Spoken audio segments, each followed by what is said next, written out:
Hello, welcome to my blog. तर प्रत्येकाकडे ही कुलस्वामिनीची माळ असतेच आणि ती चांदीचीच असते. तर ती चांदीची माळ कशी क्लीन करायची तर मी आज ते तुम्हाला सांगणार आहे. मी खूप जास्त टेक्निक यूज करून बघितला, लाईक लिंबू आणि निरमा, पण त्याच्याने एवढं क्लीन झालं नाही मनासारखं. कोलगेट पावडर हे बेस्ट ऑप्शन आहे. त्याच्याने खूप जास्त क्लीन आणि व्यवस्थित होतं, म्हणजे एकदम नव्यासारखं दिसतं. तुम्ही बिफोर आणि आफ्टर डिफरन्स हे बघू शकता. तर आज होती अक्षय तृतीया. अक्षय तृतीयानिमित्त म्हटलं देवही व्यवस्थित क्लीन करून घ्यावे. रोज तर घाई असते, पण आज म्हटलं देवाची ही डीप क्लिनिंग वगैरे सगळं व्यवस्थित करून घ्यावं, म्हणजे सणानिमित्तही व्यवस्थित ते दिसून येतील.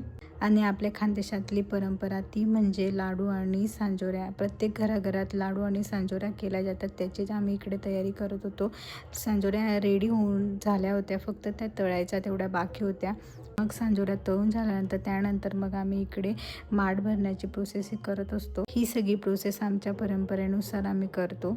आम्ही एका कुंडीत गहू टाकून त्याची रोपं उगवतो आणि ती रोपं उगवून झाली की त्याला दोऱ्याने बांधून त्याची माळ बनवतो आणि ती मटक्याभोवती लावत असतो. मग त्याची पूजा करावी, कुंकू आणि चंदन लावून त्याची पूजा करायची असते आणि आपण जी बनवलेली माळ आहे ती त्याला लावून द्यायची. वरती एक लहान मटका आणि खाली एक मोठा मटका, तोही फुल पाण्याने भरून घ्यायचा.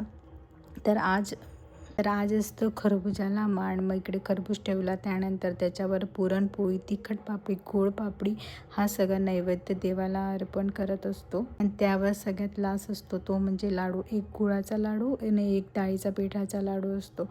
जो आपण स्वयंपाक केला असतो त्याचीही ताटं आपण करून ठेवायची. त्यानंतर गाईचं, कुत्र्याचं, देवाचंही ताट आपण इकडे काढत असतो.